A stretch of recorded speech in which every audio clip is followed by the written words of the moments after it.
You may have been hidden for a long time, but you've been faithful. You've been growing, getting prepared. I believe and declare God is about to bring you out. He's about to cause you to be seen. People are going to notice you that have never noticed. Keep being faithful. Your appointed time is on the way. In Jesus' name. And if you receive it, can you say amen today? 95% of our decisions are made by how you feel in the moment. And that is the problem. Do you feel like getting up? No. Do you feel like making that cold call? No, you don't. Do you feel like doing that third set of reps? No, you don't. We make decisions based on our feelings, and that is robbing you of joy and opportunity. I will my way to the top. Some of you got that same fight in you, but you fight people. You're still cussing folk out. You're still laying hands on people. That's the easy fight. Now fight your bad habits. Fight your addictions now. Fight your laziness. Fight your procrastination.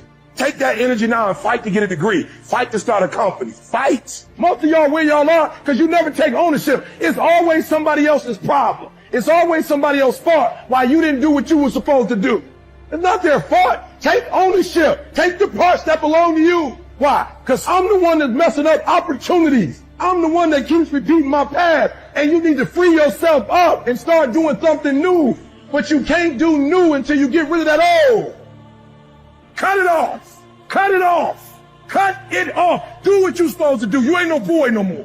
Understand every time you point the finger that what you saying to your dreams and goals is, I'm about to put you on hold. You got to take ownership. I take full responsibility. And I'll do whatever it takes. I'll take ownership. I'll get up. I'll stay late. And that's why you point the finger, because you don't like how the pain feels. That's why you say he did it and she did it. That's why you give the power away, because it hurt too bad to say, I did it, I take ownership. It was my fault. That's why you point the finger. You ain't ready for the pain. You wrong. You got ideas. You got talent. You got gifts. Stop shrinking down. Stop minimizing yourself. Take the risk on you. Take the risk on you. You own you. And there's some of you, you know what you want, but you are not personally willing to do the work it takes to get it. What you're trying to do is do what you've done on this level and get the next level. You're like, I'm getting up every day. I'm lifting weights. I'm eating right. And I'm not getting the opportunity. It might require getting up and working out 3.5. It might require you saying no to your friends. It might require you changing your diet. It might require you moving to another city. Whatever it takes, you got to be willing to do it. And you keep saying you're not there because of something else, because it's easier to blame somebody else. I have to take complete ownership. Internally, I had to look at all the things that I didn't have control over and say, I got to take control. Everybody want to be a business. Everybody want a six-pack. Nobody tell you the pain that come with it. You're putting in work, and just because you can't see the result, you want to quit or give up. I ain't never quit. I ain't never give up. I ain't never give in. I just kept grinding. If you keep going, you're going to break through. The only people that don't break through are the people who scoreboard watching. When you go out there, I need you to have that dog. When you get out there, I need you to kill or be killed when you get out there. We ain't playing no more. We ain't taking no prisoners no more. When you get out there, whatever you can get, go get it. Because they going to get it before you get it. And they ain't going to give it to you. So you go out there and get what's yours. When you leave this room, you take care of dog on every single thing. I don't care where you come from. I don't care what your background is. Don't let nobody fool you. If you're willing to grind on Monday, if you're willing to grind on Tuesday, they can't stop you. I don't have to accept the life that was given to me. I can create my own reality. I wonder what wall you think is stopping God from doing what he's doing in your life right now. We have to fight the good fight of faith. There's only one acceptable attitude toward fear, and it's this: I will not fear. You will come out of it not with less respect, but with more respect than had they not tried to hold you down. What's meant for harm, God will turn to your advantage. Joy, well, it is the strength of the Lord in your life. Joy is your strength to keep on going. The great people, they look ahead, but the fool never looks ahead, and they suffer the consequence. You anticipate, what are the potential barriers between me and my goal? Pray as if everything depends upon God, and work as if everything depends upon you. And so, part of the process. It's working on yourself. Now I want you to ask yourself, what are the things that I'm doing on a daily basis that whether I want to live or I need to live? How am I going to improve? When the crisis is over, do I come out better or do I come out bitter? Wow, that's a huge, huge issue. Drama and dysfunction is the orchestration and works of the devil. And when things are blessed, you purposely try and figure out a way to make it stressed. And it requires everyone to courageously confront the tyranny that's them and the unknown that surrounds them, and to work for their own benefit and for the benefit of their families and for the benefit of their communities, and to do everything they can to benefit the world and to live with true speech as the highest value. That's how we sort out the world. It's not your fault if your partner cheated and ruined your marriage, but it is for damn sure your responsibility to figure out how to take that pain and how to overcome that and build a happy life for yourself. No matter how far you get in life, you have to be able to go back to scratch in your mind at a moment's notice. You can never get so far beyond scratch. Describe why it is important to you. This is a process where you either talk yourself into it or talk yourself out of it. Question, are you going to be defined by what stood against you or how you got over it? I'll tell you something right now. I want to find out what's on the other side of the wall. Because people don't put up walls unless they're concerned about something on the other side. So whatever the devil has been fighting you with, I just wonder, why is he so threatened and worried about you getting through it? What's on the other side? I didn't say you'll never feel fear. Make sure that you understand what I'm saying. You will feel fear. But feeling fear and fearing are two different things. You see, you can feel fear and yet not be afraid. Because the word fear means to take flight or to run away from. It means to shrink back. And they're not bad people. Sometimes they're just jealous. They don't want to see you succeed. They don't want to let someone new in. And this is when it's tempting to get offended, get baited into conflict, live defensive. You have to stay on the wall. Leave it alone. Trust God to fight your battles. I don't know what it is, but it seems like if we're not careful, we will miss out on joy. There's like these joy barriers, and we have joy challenges. We have things that are trying to rob us of our joy. Life is living and then waiting to live.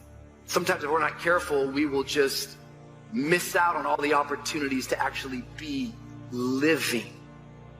You got to be realistic. You see, you're going to face challenges. But if you can identify those obstacles in advance, guess what? They're not going to be so intimidating. As a leader, I am always trying to think of what are going to be the next barriers to doing what you want to do, to achieving whatever you want to achieve, having whatever you want to have. I'm not thinking about right now. I'm thinking about what are the problems we're going to have next year, 5 years, 10 years. Things happen to you, or they can happen in you. And what happens in you is an initiative, a willingness, a determination, a stirring up of something. I said, no, this ain't going down like this. No, this is not the end of the story. No. Sharing, and we're talking about sharing out of our personal life. Sharing is where, instead of you sit down and I kind of tell you what I think you probably need to know. If I share with you, I say, you know what, here, sit right beside me. Here, sit right beside me, okay? And I want you to sit beside me because I want you to experience what I experience. I want you to feel what I feel. I want you to see what I see. I want you to watch me as we're in this crisis. Us being our own mountain. It's like, man, you know, the peaks and valleys, we got a lot of challenges in lives and mountains to climb. I suffer from it sometimes. We all suffer from it. But are you your own mountain? Harriet Tubman said, I was able to free over 1,000 slaves. I would have freed even more slaves if they would have known that they were slaves. We have goals on a daily basis and a weekly basis and a monthly basis, and personal goals and familial goals and social goals, but all of that has to be nested in the broader world of value. Let's say all of that has to be nested within something like, well, what is the ultimate goal? What is the final goal underneath which all of those more proximal goals are subsumed? Fault and responsibility do not go together. It sucks, but they don't. When something is somebody's fault, we want them to suffer. We want them punished. We want them to pay. And we want it to be their responsibility to fix it. But that's not how it works, especially when it's your heart. Your heart, your life, your happiness is your responsibility and your responsibility alone. When you accomplish something in life, if you want to go back to scratch and go back to that $7 a month place where I once lived and visit that place for a long period of time, if you were here when you went back to scratch, you would now be here. Scratch is what makes you better. Scratch, friction, obstacles create growth. There's no friction when you're this far up in the game anymore. You think there is. That's right. When you achieve so much, the friction is minor. When you're unclear as to why something is important, usually you put only half-hearted effort into it. What you want is a powerful motivator, but the reason why you want it is an even more powerful motivator. It has greater pull. You may find that some of your goals you thought at first glance were important are not important after all. Tell somebody I got something to give. No, I'm not just surviving for me. I've got something special. I've got something to give. It will be the fruit of what I've been through that will preserve my purpose. Sit next to a fruitful vine. And I just wonder how many people are here today that you're not where you should be in life because Satan has held you back with fear. You can do it afraid. That means you can feel fear, you can feel afraid, but you can still go ahead and do what you believe God wants you to do. They put me down, discredit me, when in fact I'm trying to be a source for good, then forget it. I don't need it. I'll stay where I'm appreciated. Here's the principle again. You don't have to guard your reputation, but you do have to guard your heart. God is going to take care of your reputation. The question is, are you going to take care of your heart? Life is what happens to you while you're busy making other plans. What he's suggesting is that many of us, we're kind of all waiting to live. It's what Ortberg talks about, that where we get caught in this moment. Like maybe some of you, you're going on vacation this summer and it's like you're kind of just miserable until you get to vacation. Some of us, like we live our whole life just waiting for Friday, and it's like Friday, now I can have joy. Try to think through what could hold us back. What are the unintended consequences of what we're doing right now? What I'm talking about is just being a wise woman or being a wise man.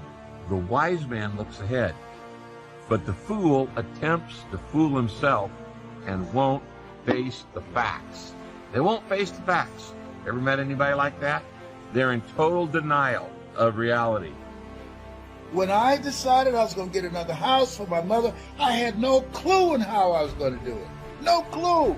But in tradition, like my mother, I believed I could do it, and I did it. I don't tell you this to impress you, but to impress upon you, don't you throw in the towel on yourself because of what has happened to you. Sharing basically is inclusive.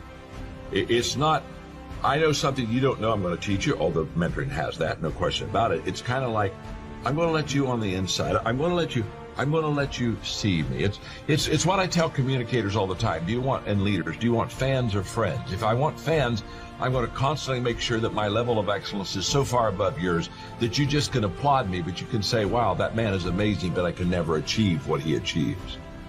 I believe that every man and every woman individually can create a better outcome for their life, situation, career, and circumstance if they stop self-sabotaging and going out of their way to fuck up their own situations. Most of us are also afraid of the unfamiliar. I've never done that before. I've never lived in that city before. There's something about free speech that's so central, but it's very useful to have it articulated and to know that this is bedrock, right? And it's not something arbitrary. It's not a mere game that we're only playing in the West. None of that. It's the most fundamental truth that the human race has ever discovered. And we lose it at our absolute peril. And it's not death, it's worse than that, the peril. because there are worse things than death. And the worst thing than death is hell. And we saw plenty of that in the 20th century. As long as we're pointing the finger and stuck in whose fault something is, we're jammed and trapped into victim mode. When you're in victim mode, you are stuck in suffering. The road to power is in taking responsibility. Your heart, your life, your happiness is your responsibility. I'm sore. I'm going to get a massage today. I'm hungry. I'm going to eat today. The refrigerator is always full. So your comforts are now, so your discomfort is now very minuscule to your discomfort back here in the $7 a month place. So you have to go back to the total discomfort to then raise your level of where you're at now.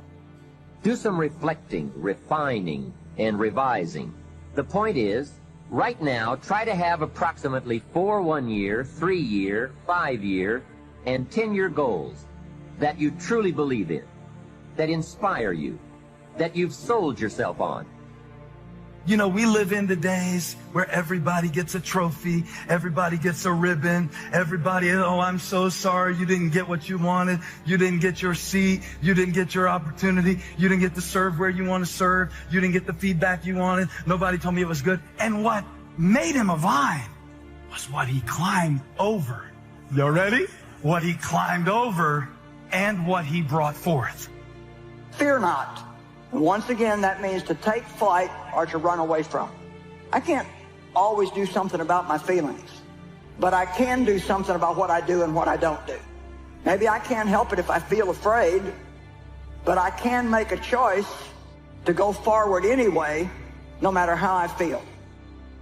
I would hear the rumors. He's opportunistic. He's just in this for himself. He's trying to take advantage, questioning his motives, trying to discredit him. I knew him well. His heart was pure. He had great character, a person of integrity. You can have the best intentions, the purest motives, but there will always be people that try to cast doubt. I've seen that sometimes. I can be so waiting for a new moment or a new season that it will rob me of the joy I can have right now, today. I can be living today. The other day, I'm just going to be honest with you. Like the other day, I'm going to my car. I wasn't late for a meeting. There wasn't something stressful taking place. There wasn't somebody in the hospital I was going to visit. I was just in a hurry. I don't remember anything else from the day but that. But somehow there's something inside of me that wants to rush through the motions. What berries? I don't see any berries out there. All they can see is I've got this great dream. Have you thought about it? It's going to take money. It's going to take contacts. It's going to take energy. It's going to take time. Things could go wrong in the economy. You could have a pandemic, you know, all those kind of things. He's saying the fourth step is to stop, go, why don't I have it already? And what could keep me from getting it? Ladies and gentlemen, there's some things that we don't have proof to verify our faith, to back up, to substantiate it. But we got to trust.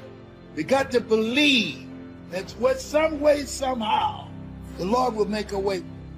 I want to get perspective in the crisis. I want to make sure that we have reality, but we also have hope. Okay. It's okay. We're going to make it. It's okay. It's okay. How do they mentor me? Well, the first thing, they give me perspective. Number two, they share out of their personal life.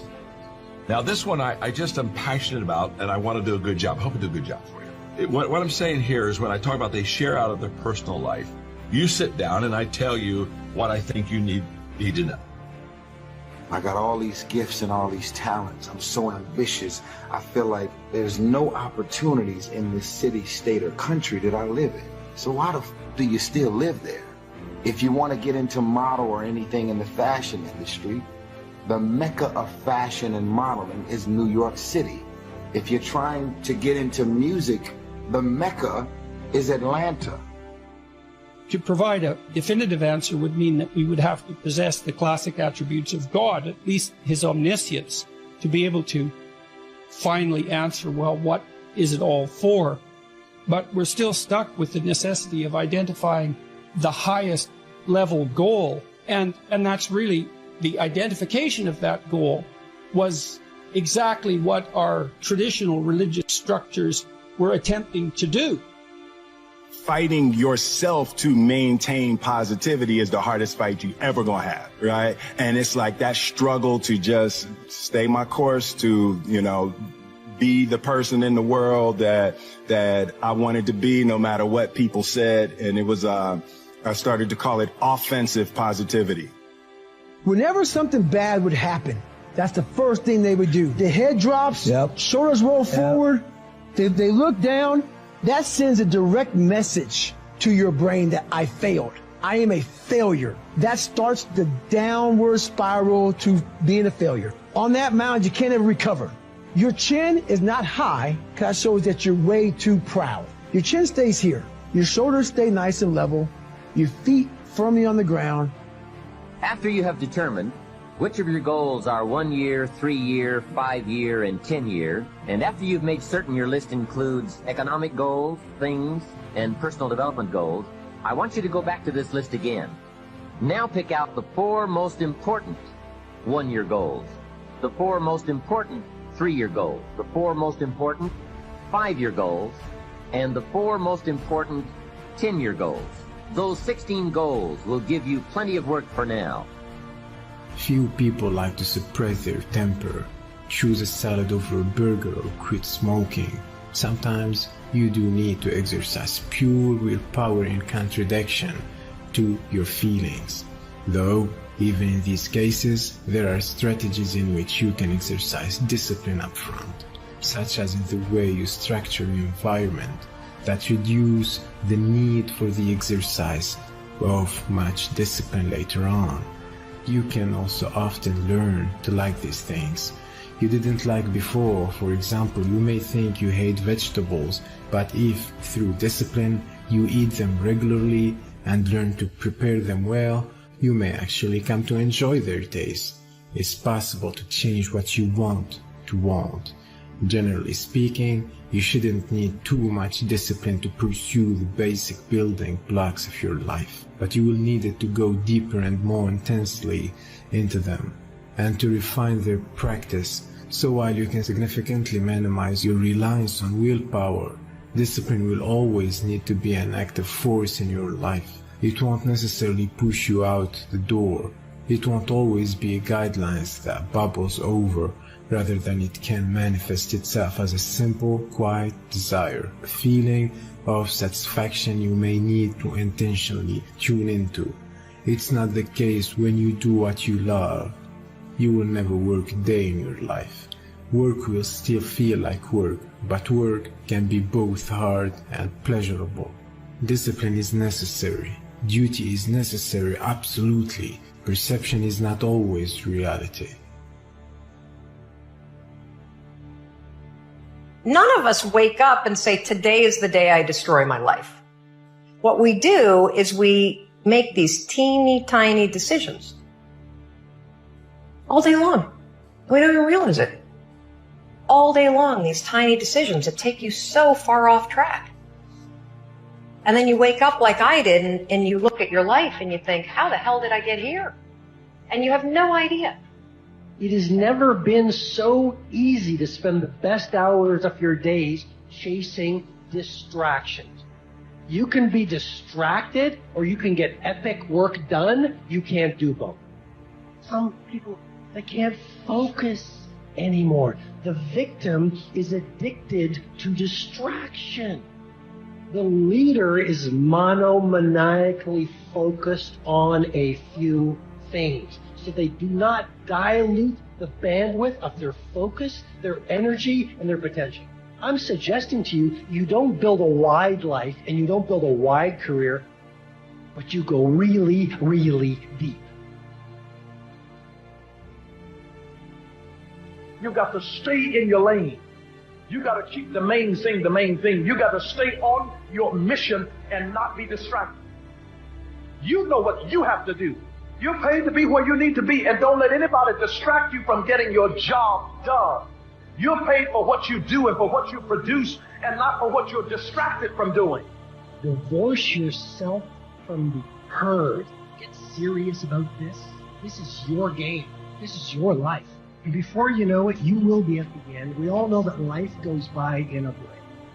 Start process of breaking your addiction to distraction today.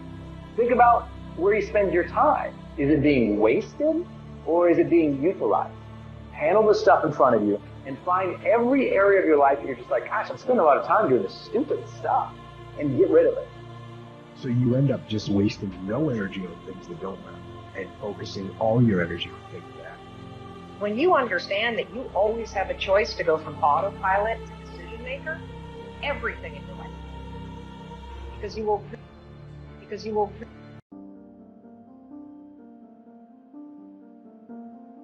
And isn't life like that? Every single day we get taken off course. You know, we get busy versus focused. We want to do the run or we want to do the workout, but there's a seduction by some kind of a distraction. We have an ideal of being world class in our work, but there's an attraction to sort of taking a little shortcut. And so literally every single day is an opportunity to get back on course with that needle of your world class ideals. And so I wanted to offer you some ideas that have really served me well, because I'm just like you, I'm trying to aspire to the top of the mountain over the course of the rest of my life. And the first idea that life has really taught me is really this: small wins matter. I mean, we sometimes think that an epic life occurs one sunny Friday afternoon when the stars line up and something revolutionary occurs. And what I'm suggesting to you with great love and great respect is a great life is built not by revolution. A great life is built by evolution.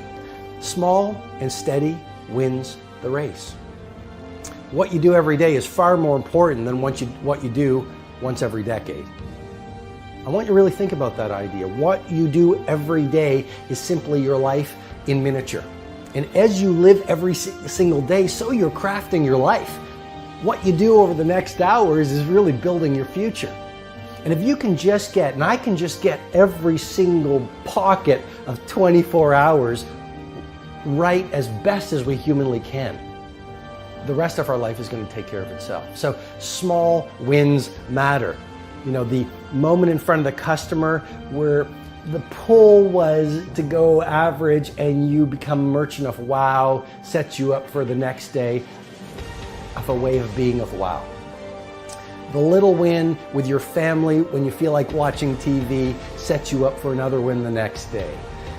A little win of getting up at 5 o'clock and running your morning routine sets you up for a habit of a 5 a.m. club morning routine.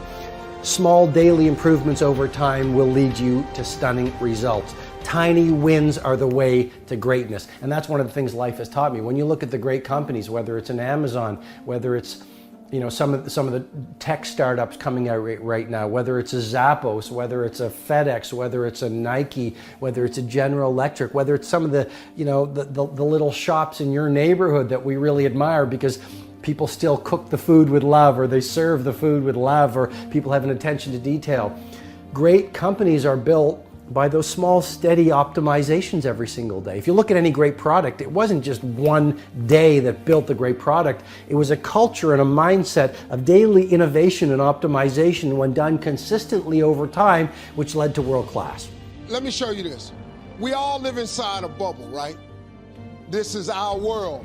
We go to church here, we work over here, we go get our coffee over here, we go to this park over here, we usually go over here to hang out with friends. This is our favorite club. This is our world. This is our favorite spot on the beach.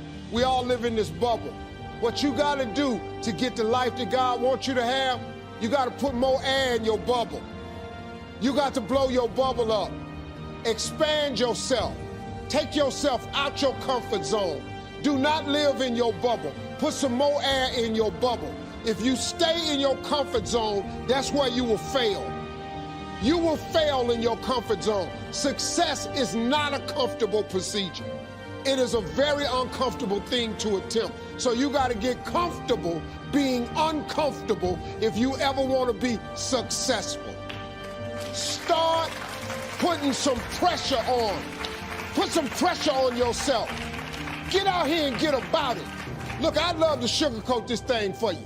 I'd love to tell you, look, you can go out here and get rich, do a couple of things. That ain't happening.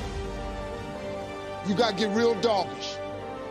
You got to get downright funky if you want to make it. Now, like I was telling you before, if you want to be ordinary, you ain't even got to listen to me. Just go on about your business. If you think ordinary is cool, ain't no problem. It's some really, really wonderful ordinary people.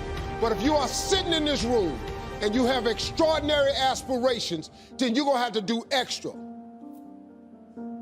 You put extra on top of ordinary, and you come up with extraordinary. It's no other way. I'm sorry, but here's the fact.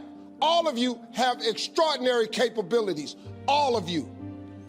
You have to decide if you are willing to do the things to put you in that category. Rich people don't sleep 8 hours a day. That's a third of your life. It ain't but 24 hours in a day. You cannot be sleep 8 hours a day. You can't live in LA and wake up at 8 o'clock in the morning. It's 11 o'clock on the East Coast. The stock market been open 2 hours. They already making decisions about your life and your ass was asleep. The Bible says, he who loves to sleep and the folding of hands, poverty will set upon you like a thief in the night. It took me a long time to understand what sacrifice meant. Because on the surface of it, especially the way it's acted out, like burnt offerings and that sort of thing, it just seems like, well, it seems so archaic and distant from us that it's not really comprehensible. But partly from reading Jean Piaget, and Nietzsche for that matter, I started to understand that people often acted out conceptions before they understood what they meant. You know, and we act out a lot of things we don't understand because we're much more complex than we can represent. So we're always acting out things we don't understand. But so there's this idea in Cain and Abel that you have to make sacrifices in order to stay on the good side of God. And so I thought about that practically, say, not so much metaphysically, but practically, and realized that that was equivalent to the discovery of time, of the future. Because we do act, and this is a peculiar discovery of human beings, and maybe a consequence of our expanded intelligence, is that we're actually aware of the future. We actually treat the future as if it's something that you can bargain with. Now, partly it's because the future is other people, and they remember your reputation, they remember your past actions, and if you do someone a favor, then that favor is in some sense stored up in the future. So you could think about the future as a place of judgment about your moral actions, and it's not that far from that to imagining a God who's keeping track of that, or who even is that. But in any case, the idea of sacrifice emerges in the story of Cain and Abel, and Cain and Abel both make sacrifices to God in order to stay on his good side, let's say. And what a sacrifice means is that you give up something of value in the present so that you can improve the future. And you know, that's no different from what we call discipline. It's exactly the same thing. It's just that concretely acted out version of that. And so, you know, the idea basically was that, well, God was in the transcendent heavens. And the first question would be, well, why is that? And it's like, well, if you go out on a really dark night and look up at the sky, you have a sense of what's beyond you, what's transcendent, what's infinite.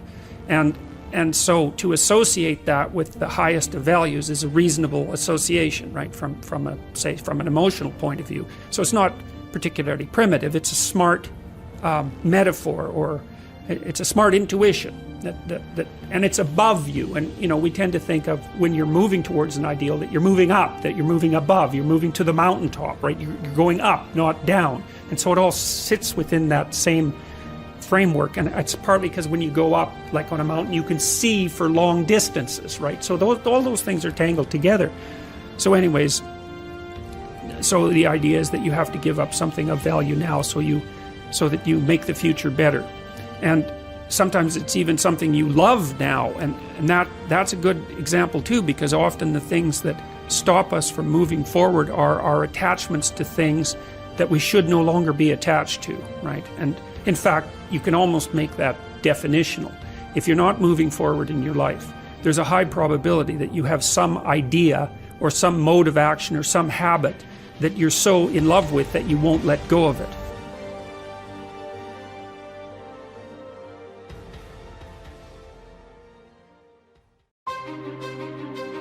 Where you guys are, everybody gonna be trying to give 100.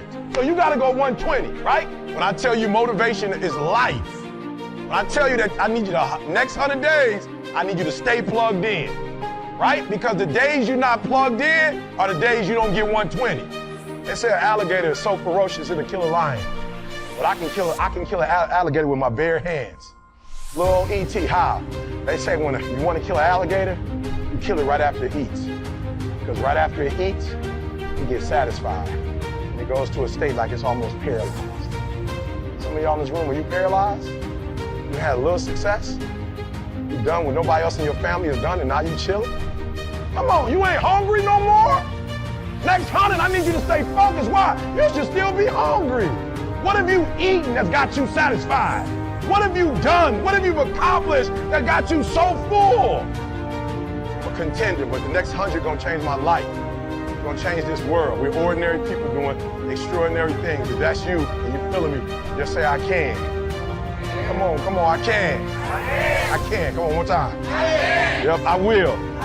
Yep, I must. All right, come on. I want to put some context into it. They sent my mother-in-law home 8 years ago. Cancer metastasized throughout her whole body. They're like, it ain't nothing we can do for you. Go home, spend time with your family. And people was like, yep, that's it for her. She said, it's not it for me. They said, what do you mean it's not over for you? The doctor said, she don't care nothing about a doctor. I gotta see my grandson graduate from high school. He's a junior now at Michigan State University. He said, I gotta see my granddaughter graduate. My only 2 grandkids. I gotta see my granddaughter graduate from high school, and she graduates in June. She said, after that, I might die.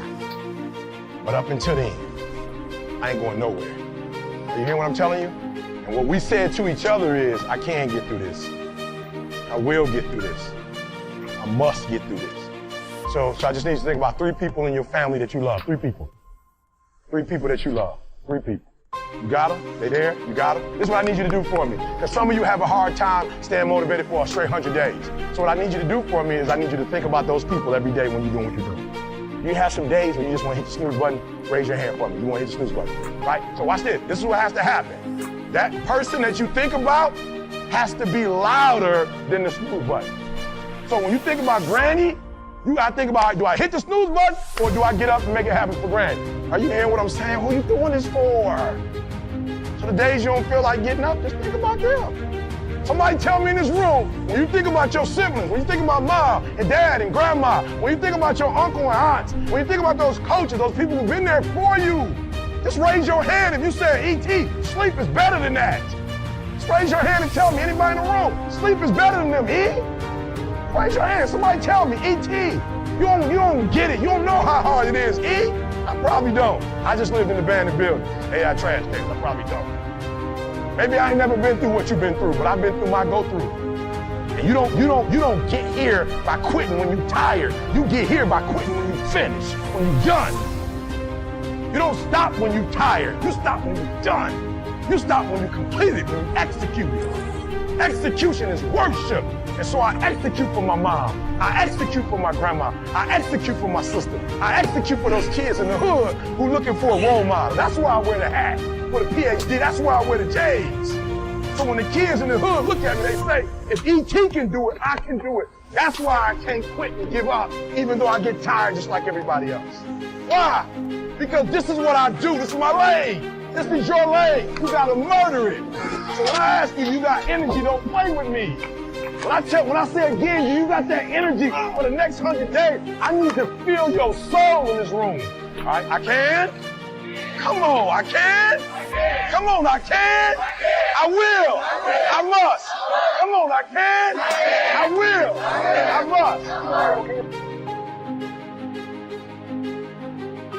must. Start with all the things you can do to make your life better and make you feel better about yourself. Make a list.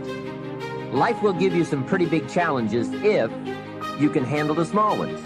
But unless you practice on the small ones and master those, you don't have a chance for the major ones.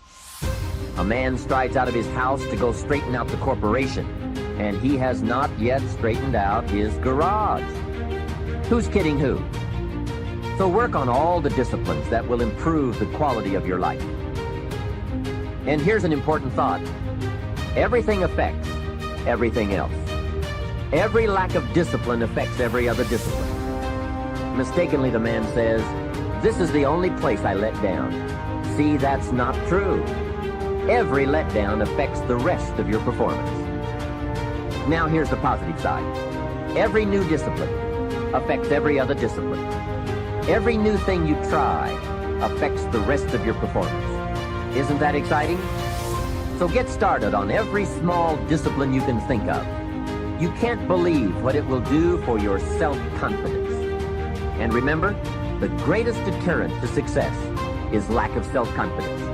And lack of self-confidence comes from not doing what you could do. Next comes self-motivation. And really, it's the only kind of motivation there is.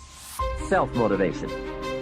I can share my ideas and my experiences, but people have to motivate themselves.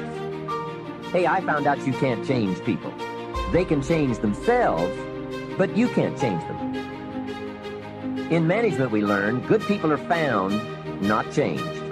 If you want good people, you have to find them. That's the best answer I can give you. If you want motivated people, you have to find them, not motivate them. Motivation is a mystery. Why some people are and some are not. Why does one person in sales see his first prospect at 7 in the morning, and the other salesperson sees his first prospect at 11 in the morning? Why would one start at 7 and the other start at 11? I don't know. I call it mysteries of the mind. Why wouldn't everyone strive to be wealthy and happy? I don't know. It's a mystery. So, be self-motivated. Don't give that job away to someone else. The guy says, boy, if someone will just come by and turn me on. Hey, what if he doesn't show up? You've got to have a better plan for your life. Like, why would I go to the gym if I have a swimming pool at my house? Right? Why you guys bitch all the time? Oh, man, the gym's so far away, man. Oh, dude, put a freaking gym in your house then, okay? It's cold in Toronto. Yeah, man, it's only been like that for the last 200 years, bro. Like, okay, build a pool inside the house. How about some heating? Okay, so what I did was I found a woman that was perfect for me. Okay, rather than me changing who I am to be who she wants me to be, dude, I found somebody that said, and I laid it out for her. First of all, I pursued somebody that had no interest in me. So just because she was perfect for me doesn't mean she had interest in me. Right. Okay, the fact that and by the way, I'm running 5 businesses while I'm pursuing this hot chick. Okay, but I knew she was the right one for me. Now, that's a different topic. We could do that a different show on that. Your people probably love it. But the point is, the fact that she didn't want anything to do with me didn't mean I wasn't the right person for her, number one. Number two, once she got with me, I said, look, I'll give up anything. I'll give up anything to give you. I'll make every dream and more that you've ever had in your life come true. Okay? Here's one thing I will not give you. I will not give up on my dreams. Because if I give up on my dreams, I'll give up on you. If I give up on my dreams, I can't take care of you.